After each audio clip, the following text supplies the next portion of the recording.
Abra sua Bíblia no primeiro livro de Samuel, no capítulo 1.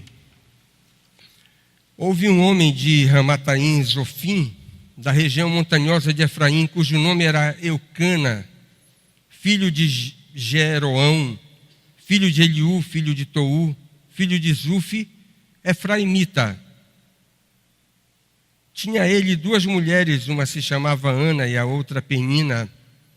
Penina tinha filhos, Ana, porém, não os tinha.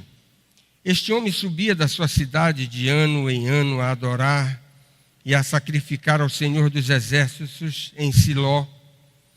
Estavam ali os dois filhos de Eli, Ofni e Finéias, como sacerdotes do Senhor. No dia em que Elcana ofereceu seu sacrifício, dava ele porções deste a Penina, sua mulher, e a todos os seus filhos e filhas. A Ana, porém, dava porção dupla, porque ele a amava, ainda mesmo que o Senhor a houvesse deixado estéril. A sua rival a provocava excessivamente para a irritar, porquanto o Senhor lhe havia cerrado a madre. E assim o fazia ele de ano em ano.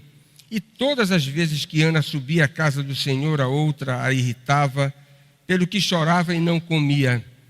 Então Elcana, seu marido, lhe disse: Ana, por que choras? E por que não comes? É porque estás de coração triste? Não te sou eu melhor do que 10 filhos? Após terem comido e bebido em Siló, estando Eli o sacerdote assentado numa cadeira, junto a um pilar do templo do Senhor, levantou-se Ana e com amargura de alma orou ao Senhor e chorou abundantemente. E fez um voto dizendo: Senhor dos Exércitos, se benignamente atentares para a aflição da tua serva e de mim te lembrares, e da tua serva te não esqueceres, e lhe deres um filho varão, ao Senhor o darei por todos os dias da sua vida, e sobre a sua navalha não passará sobre a sua cabeça não passará navalha. Demorando-se ela no orar perante o Senhor, passou Eli a observar-lhe o movimento dos lábios, porquanto Ana só no coração falava, seus lábios se moviam, porém não se lhe ouvia voz nenhuma. Por isso Eli a teve por embriagada e lhe disse: Até quando estarás tu embriagada? Aparta de ti esse vinho. Porém Ana respondeu: Não, Senhor meu, eu sou mulher atribulada de espírito. Não bebi nem vinho, nem bebida forte, porém venho derramando a minha alma perante o Senhor. Não tenhas, pois, a tua serva por filha de Belial, porque pelo excesso da minha ansiedade e da minha aflição é que tenho falado até agora. Então lhe respondeu Eli: Vai-te em paz, e o Deus de Israel te conceda a petição que lhe fizeste. E disse ela: Ache a tua serva mercê diante de ti. Assim a mulher se foi, seu caminho comeu, e o seu semblante já não era triste. Levantaram-se de madrugada e adoraram perante o Senhor, e voltaram e chegaram à sua casa a Ramá. Elcana coabitou com Ana, sua mulher, e lembrando-se dela o Senhor, ela concebeu e, passado o devido tempo, teve um filho, a que chamou Samuel, porque dizia: Do Senhor o pedi. Subiu Elcana, seu marido, com toda a sua casa, a oferecer ao Senhor o sacrifício anual e a cumprir o seu voto.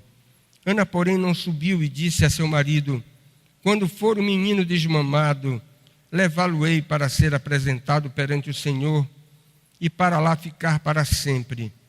Respondeu-lhe Elcana, seu marido: Faze o que melhor te agrade.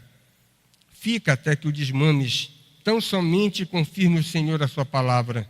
Assim ficou a mulher e criou o filho ao peito, até que o desmamou.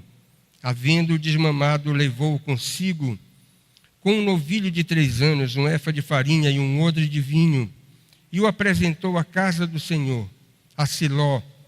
Era o menino ainda muito criança. Imolaram o novilho e trouxeram o menino a Eli.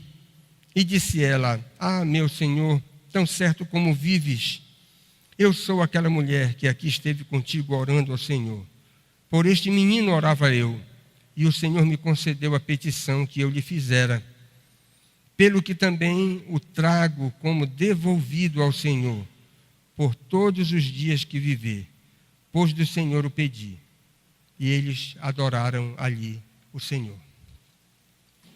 Histórias de superação nas Escrituras Sagradas é o tema que nós temos visto aqui durante as quartas-feiras. Eu quero ver hoje com os irmãos mais uma história maravilhosa que nós temos nas Escrituras sobre este tema, envolvendo a figura dessa mulher extraordinária que se acha aqui nos 2 primeiros capítulos do livro de Samuel, Ana, que quer dizer graça. Nós temos 2 mulheres famosas nas Escrituras com esse nome. Essa aqui do primeiro livro de Samuel e aquela outra Ana profetisa que você tem no início do Evangelho de Lucas, quando ela participa daquele momento extraordinário da anunciação, quando os pais de Jesus apresentam um menino no templo para ser dedicado ao Senhor. Sobre esta Ana do Antigo Testamento, nós podemos dizer que ela não é a primeira heroína na história bíblica. Tanto no Pentateuco, nos 5 primeiros livros do Antigo Testamento, como nos primeiros livros históricos, você vai ver muitas mulheres demonstrando notavelmente a fé, esse dom maravilhoso que faz com que as pessoas vivam de forma afinada com aquele que é o Criador de todas as coisas. Você tem, majoritariamente, homens aparecendo na história, no Pentateuco e no início dos livros históricos. Mas isso não significa dizer que durante esse período, tanto do Pentateuco quanto dos livros históricos, nós não tenhamos mulheres, e mulheres extraordinárias, demonstrando uma notável piedade durante o tempo que tiveram oportunidade de viver aqui. Podemos falar de Eva, de Sara, de Raquel, Rebeca, Joquebede, Débora, Noemi, Ruth, e agora aqui nós temos Ana. Irmãos, talvez a gente possa até estabelecer um certo princípio. Vamos ver se você concorda com isso. Nós sabemos que Deus chama para a salvação aqueles que Ele escolheu antes da fundação do mundo. Não é isso que a Bíblia nos ensina? É isso que a Bíblia nos ensina. E parece que nessa escolha, Deus deve ter feito, observando uma certa proporcionalidade ao escolher homens e mulheres. Você não concorda com isso? Eu tenho essa impressão. Sabe por quê? Para que no processo de eleição não pese qualquer suspeição sobre a preferência divina em relação a um determinado sexo. Será que durante a história Ele salva mais homens do que mulheres? Ou mais mulheres do que homens? Parece que não. Parece que a igreja de todos os tempos sempre é uma comunidade mista, onde você vai ter homens e você vai ter mulheres sendo chamados para a salvação, exercendo o precioso dom da fé que Deus concede àqueles que, antes da fundação do mundo, Ele escolheu para pertencer à sua própria família. Não quer dizer que nós vamos ter ao longo da história quantidades exatas. Obviamente que não. Às vezes você vai ter uma certa variação, com mais homens, mais mulheres, mas, num certo sentido, a gente pode até imaginar que existam números aproximados, para que no céu nós possamos ter uma grande representatividade dos 2 sexos que Deus criou para povoar o mundo em toda a história da humanidade. A outra coisa interessante, irmãos, é que Ana é uma mulher piedosa vivendo num período de transição. Frequentemente na história, nós nos deparamos com momentos, períodos dessa natureza. São épocas inevitavelmente marcadas, preste atenção nisso, por uma certa ambiguidade. E que tipo de ambiguidade é essa? Nesses períodos de transição, você vai ver que aquilo que é velho necessariamente terá que ser gradativamente descartado. E aquilo que é novo vai sendo, de forma também paulatina, gradativa, sendo incorporado na vida das pessoas, especialmente daqueles que estão passando por esses momentos de transição. Mas essa mudança, ela não se processa de forma tão objetiva quanto nós gostaríamos que acontecesse. E preste atenção nisso. A razão é a seguinte: a natureza humana tem um pendor para se apegar de forma, muitas vezes, pecaminosa àquilo que é antigo. E não quer deixar as coisas com as quais lidou durante tanto tempo. Não é fácil abrir mão. Não é fácil sacrificar alguma coisa para que o novo possa ser incorporado na própria vida. Ainda que as coisas do passado, diante dos nossos olhos, pareçam como coisas obsoletas. E muitas vezes a nossa natureza pecaminosa, corrompida, teima em se apegar a essas coisas que já passaram. E o discernimento dos próprios crentes não é tão apurado assim para identificar e receber com alegria as novidades espirituais que Deus está trazendo numa determinada época. Só para dar um exemplo para vocês. Durante o grande despertamento do século XVIII, tendo como seu principal líder nada menos do que Jonathan Edwards, um dos mais notáveis pregadores que a era protestante produziu. Mas ali no século XVIII, durante aquele reavivamento, uma coisa nova, um irrompimento súbito, inesperado, incomum da graça de Deus sobre a igreja. Alguns reagiram e reagiram violentamente contra aquilo que estava acontecendo. E para nosso espanto, os anais da história da igreja nos dizem que muita gente classificou os sinais do grande despertamento do século XVIII na Nova Inglaterra como fogo estranho. É algo que você não consegue nem compreender direito. Porque Jonathan Edwards pregou pecadores nas mãos de um Deus irado. Você sabe por quê? Porque a mocidade da igreja que ele pastoreava estava na balada. Vou usar a linguagem contemporânea. Queria só a balada. Ele disse: vocês não vão tomar ceia. Não posso dar ceia para vocês. E cortou a ceia dos jovens mundanos. E os pais ficaram irados. E ele então pregou pecadores nas mãos de um Deus irado, com um manuscrito numa mão e a lamparina na outra, sermão lido. E Deus autenticou o sermão com tanto poder que os jovens mundanos caíram de joelhos, chorando, pedindo arrego para que eles não fossem fulminados pelo juízo de Deus. Mas, irmãos, apesar de todas as manifestações extraordinárias da graça de Deus naqueles dias, Jonathan Edwards foi convidado a deixar a igreja do seu avô.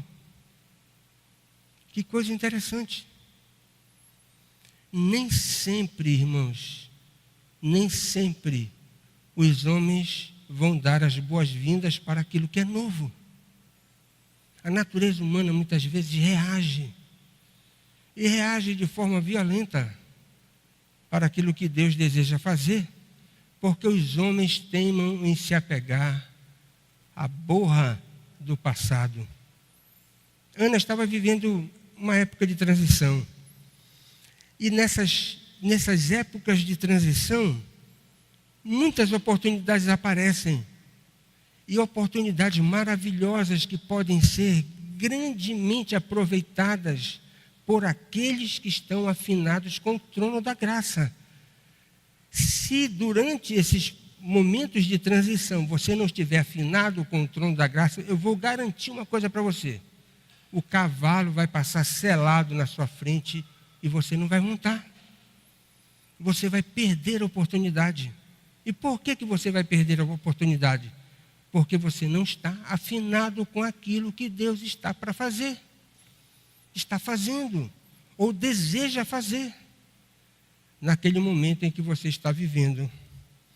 Irmãos, também você vai ver que aqueles que perdem a oportunidade de aproveitar esses momentos, muitas vezes no futuro vão chorar as suas frustrações, as suas decepções e os seus desencantos.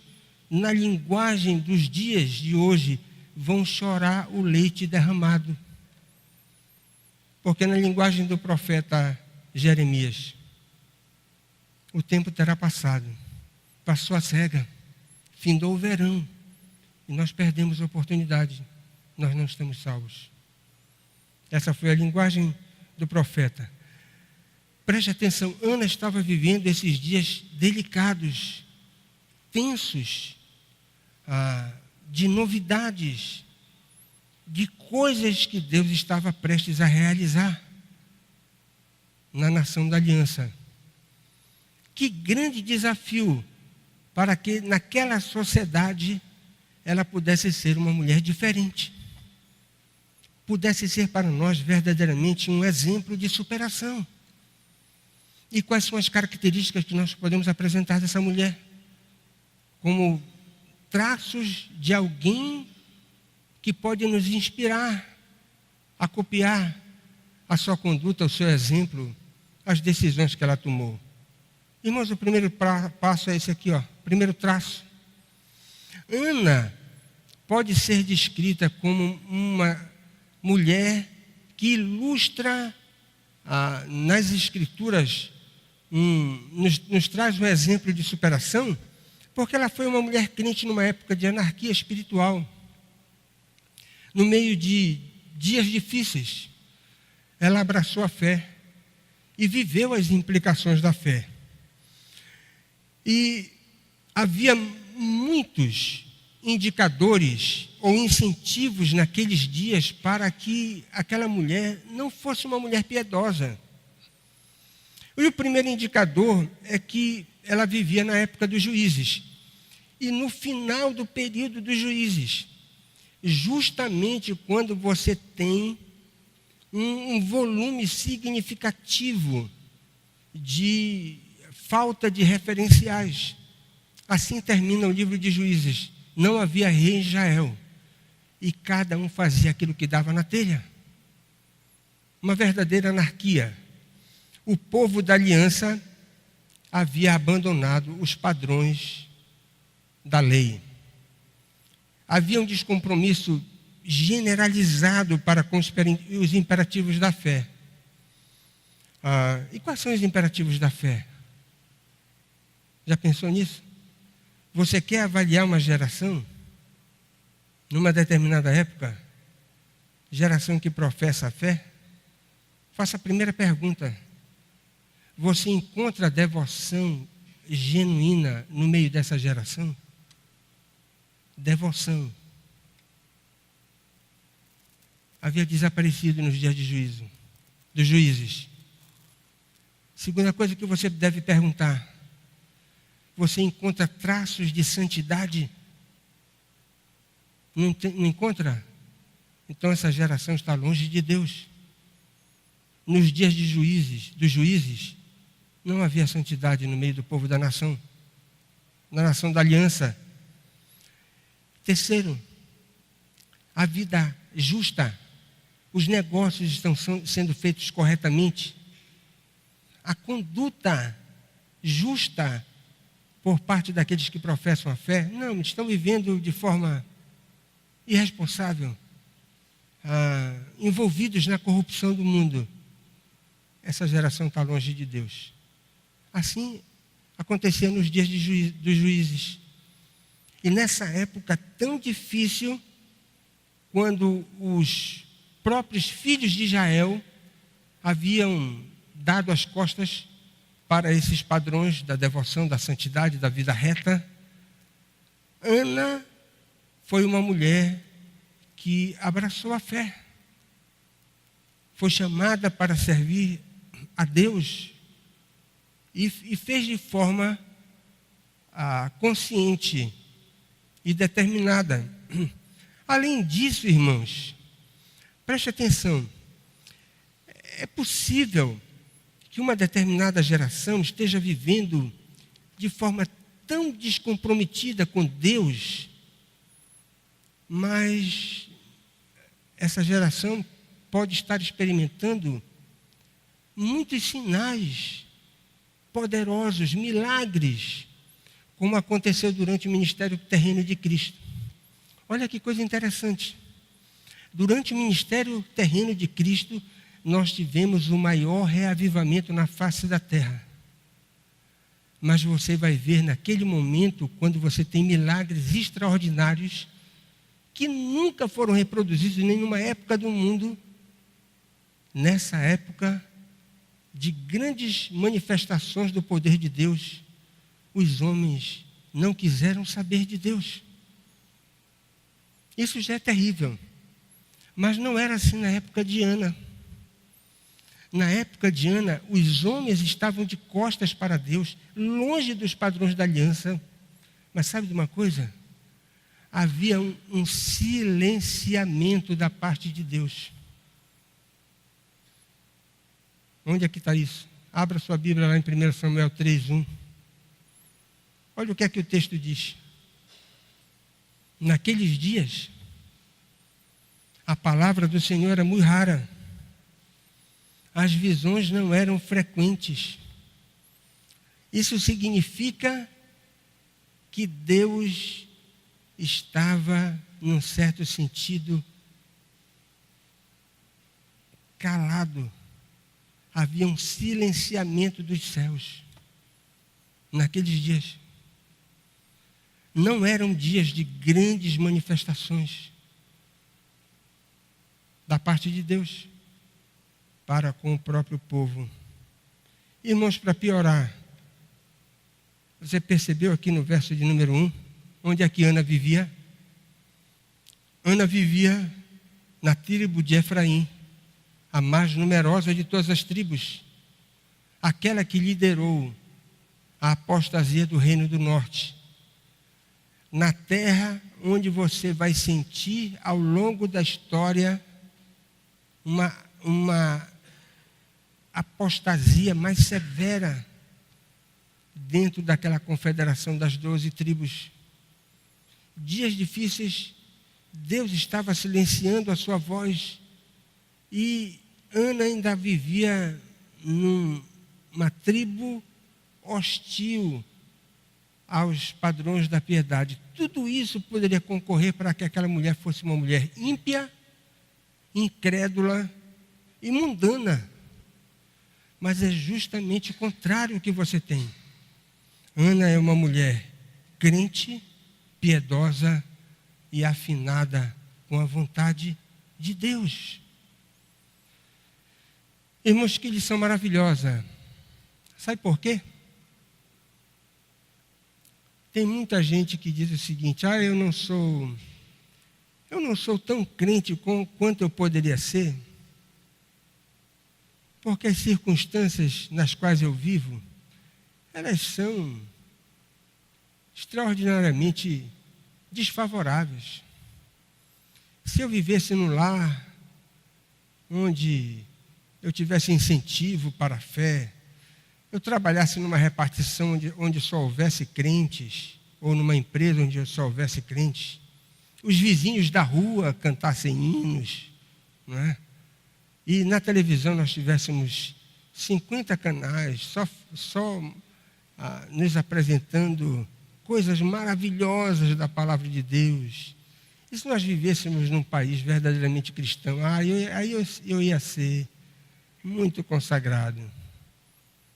Talvez você conheça alguém assim, que tente se justificar, dizendo que as circunstâncias não permitem que essa pessoa seja mais crente como ela talvez gostaria que fosse, ou gostaria de ser. Mas preste atenção nisso. Não são as circunstâncias que decidem o grau da nossa consagração. Há pessoas que têm muitos indicadores que nós podemos dizer que são indicadores favoráveis, e são pessoas extremamente relaxadas na fé. E você vai ver pessoas que passam por circunstâncias difíceis, vivem verdadeiros dramas no contexto em que estão, e são apegadas a Deus de uma forma impressionante. É interessante, você pode fazer essa aferição até com pessoas no que diz respeito à frequência da igreja. Às vezes eu comento isso lá em casa, não é? Às vezes você tem pessoas que pagam preço alto para chegar na igreja, em virtude da distância e uma série de outros fatores, mas chegam. E outras que têm muitas facilidades, não chegam. Negócio engraçado, né? Não são as circunstâncias, irmãos, que definem ou determinam o nosso grau de consagração. É a decisão do nosso coração de servir a Deus da melhor forma possível. A segunda coisa que nós aprendemos de Ana é que Ana suportou e venceu a provação com as armas da piedade. Olha que coisa, um embaraço se introduziu na história daquela mulher. O texto bíblico indica que o seu marido tinha uma outra mulher. Elcana era o marido de Ana, e ele tinha como esposa Ana e Penina. E, ao que tudo indica, à luz do texto, nós podemos dizer que Ana era a primeira esposa de Elcana. E Penina veio depois. Talvez você pergunte onde está a indicação disso no verso 5, quando Elcana dá porção dupla para Ana. Nós só damos porção dupla, esse é o costume do Antigo Testamento para primogênito. Significa dizer que Ana era a primeira esposa. E por que é importante observar isso? Porque, em função da esterilidade observada por ela, é possível que ela mesma tenha sugerido para Elcana tomar uma concubina, ou ter concordado com ele, com o arranjo para que, através de uma segunda esposa, a descendência da família pudesse ser suscitada. Mas preste atenção nisso.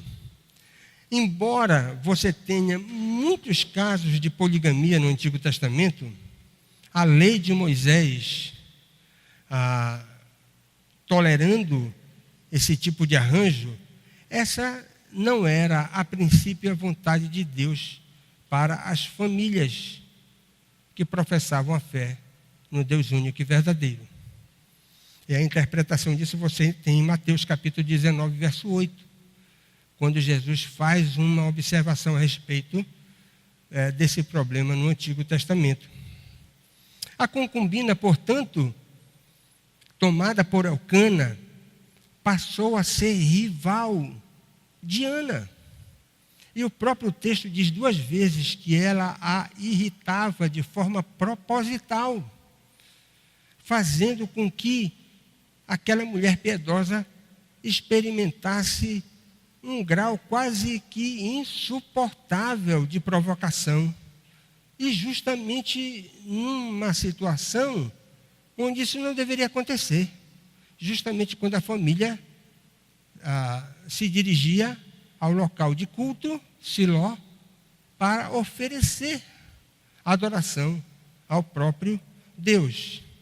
Irmãos, nós chegamos à seguinte conclusão. Aquela ideia, quer seja de Elcana, quer tenha sido de Ana, de tomar uma concubina para suscitar a descendência da família, não foi uma boa ideia. Definitivamente não foi uma boa ideia. E agora, o que fazer? Ana tinha 2 alternativas. Chama Elcana e diz o seguinte, dá um ultimato para ele, despacha essa mulher.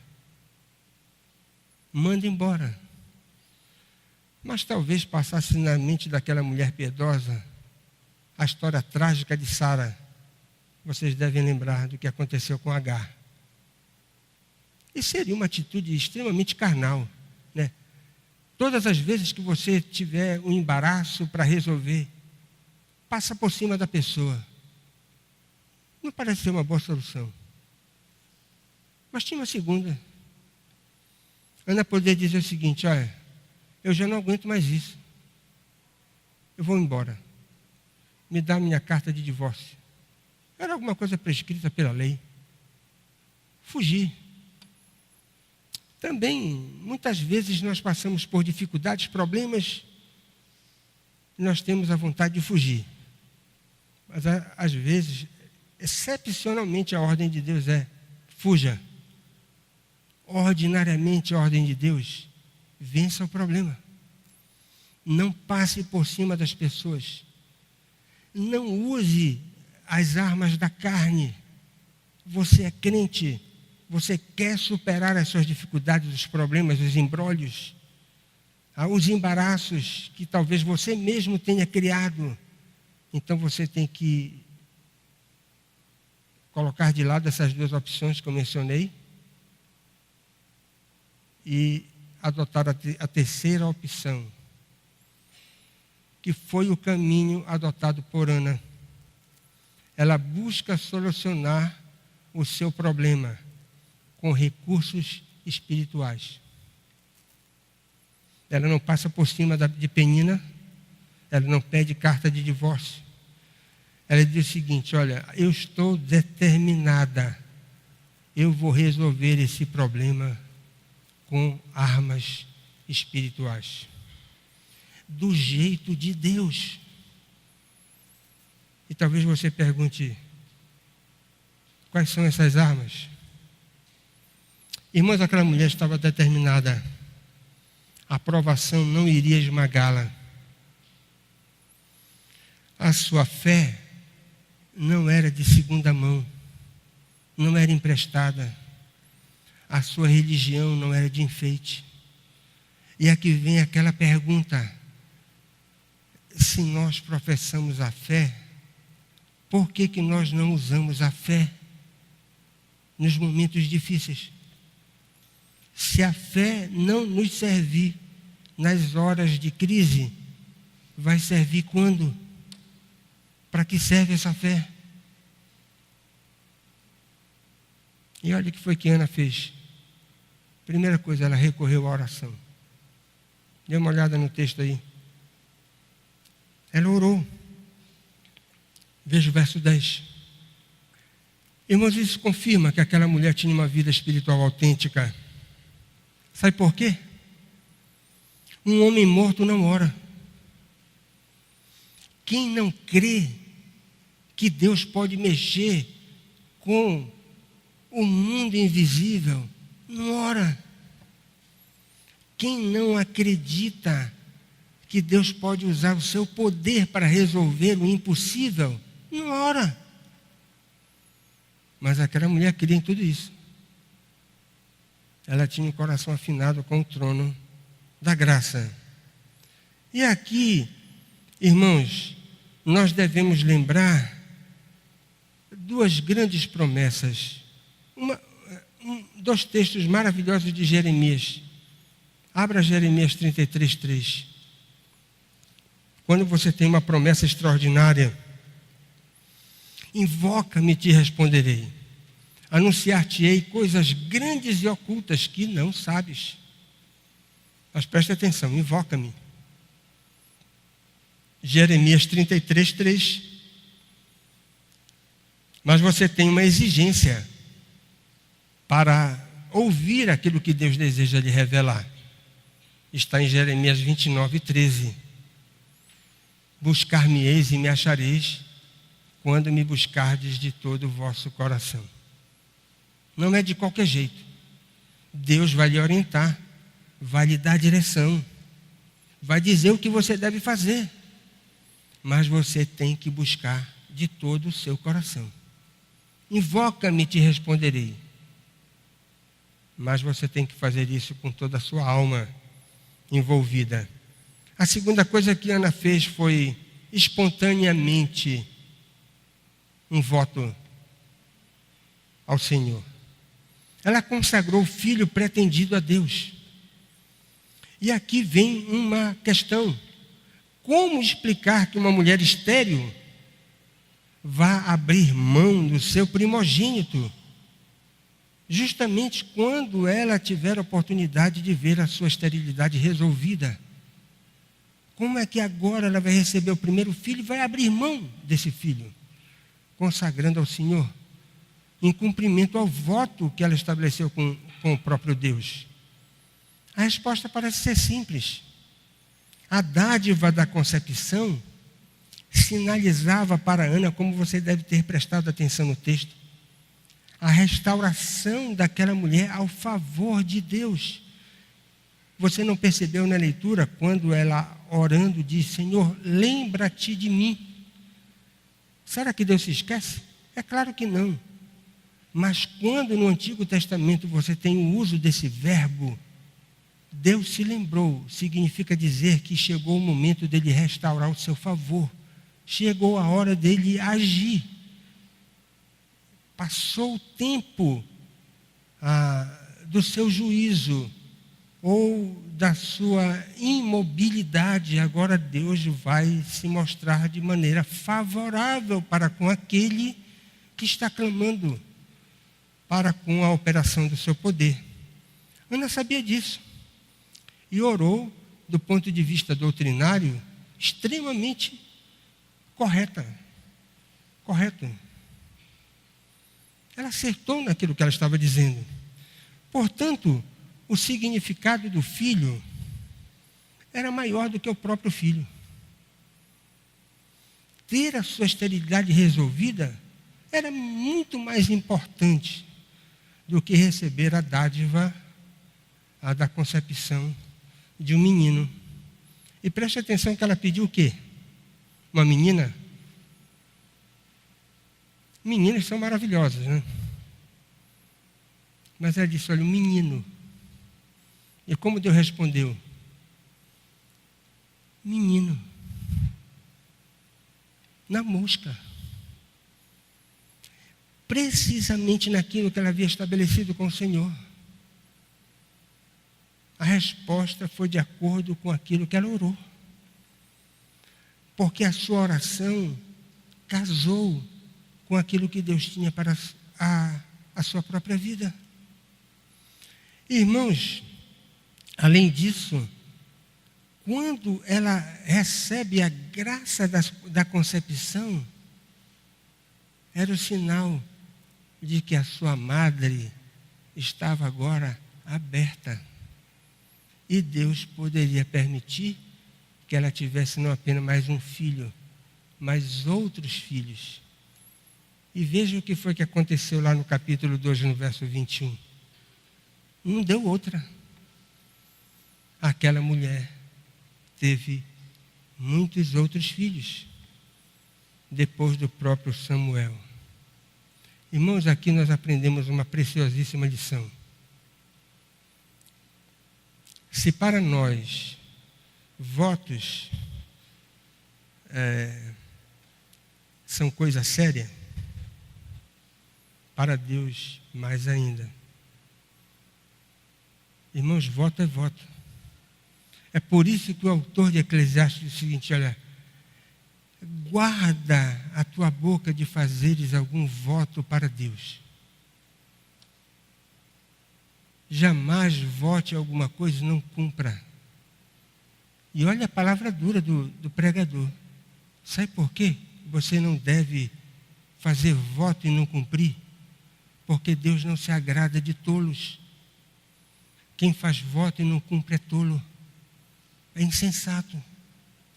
Aquela mulher não fez o voto? Pois ela cumpriu o voto. Se era sério para ela, infinitamente mais sério era para Deus.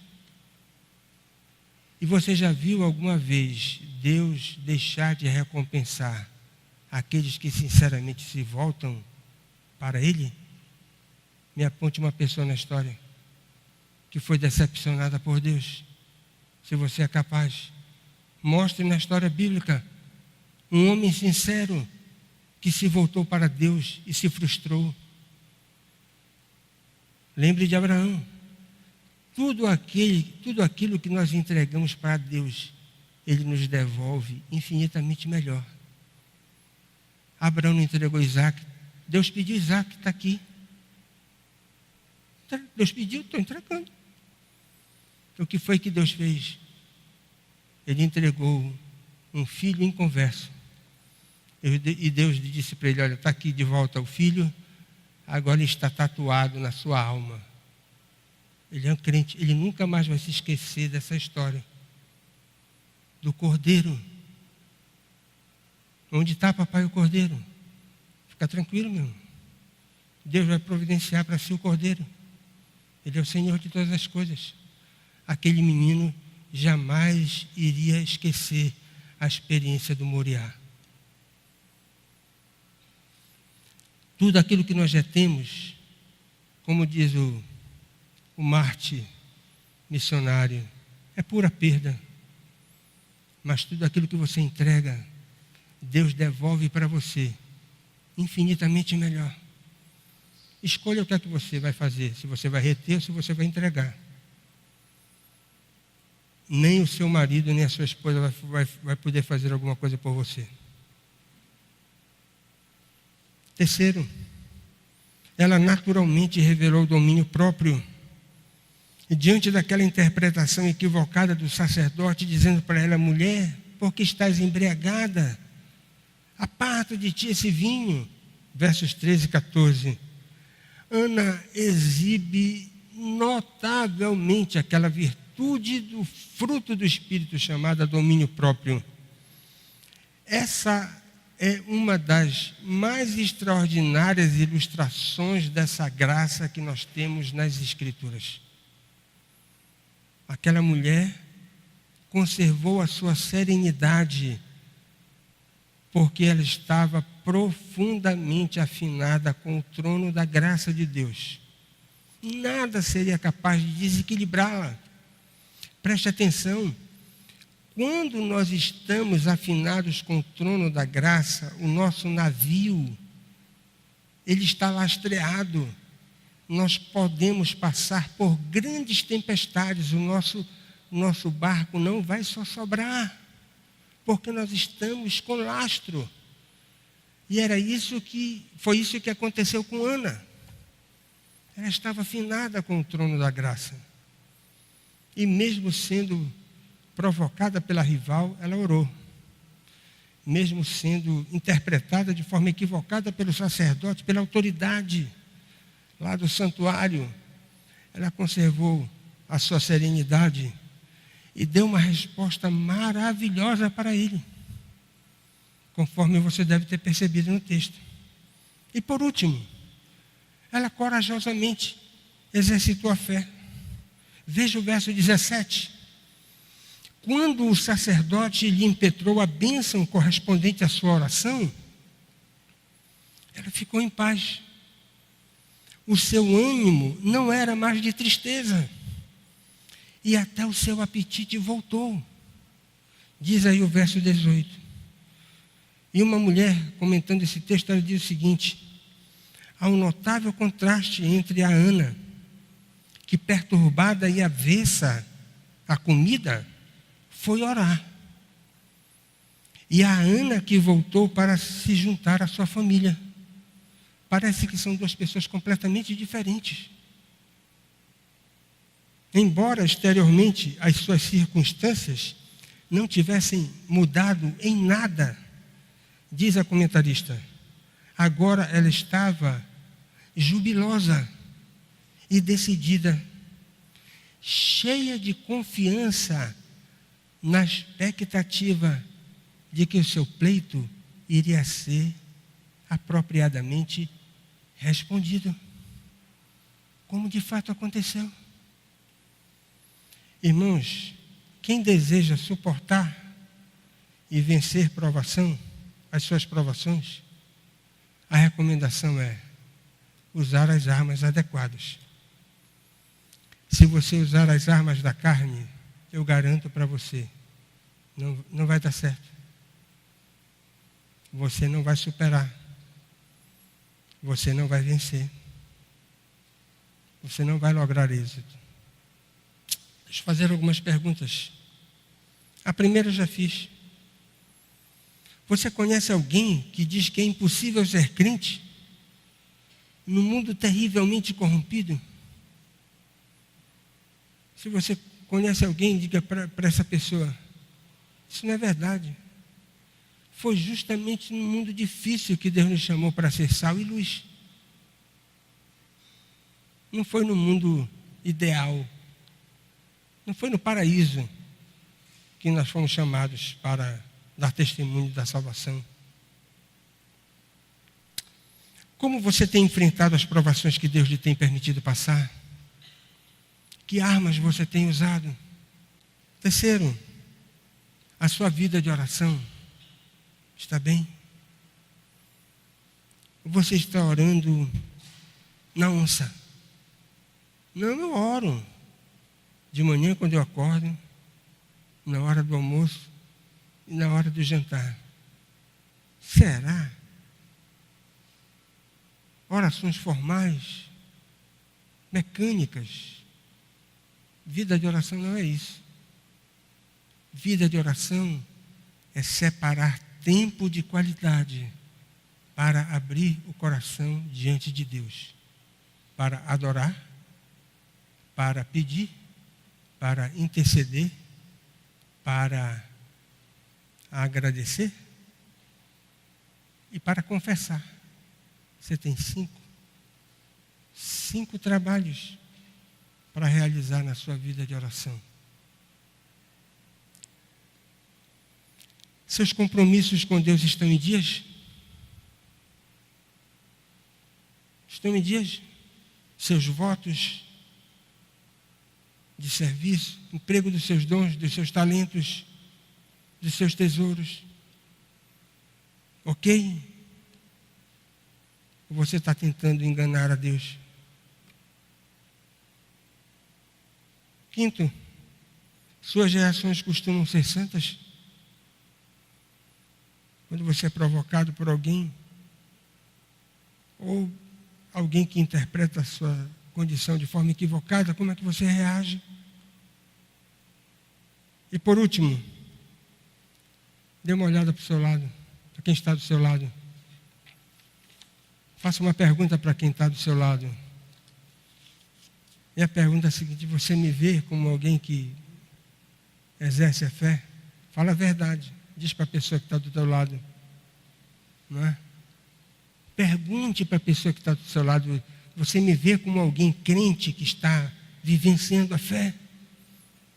Ou eu estou professando a fé e não estou demonstrando isso com a minha vida?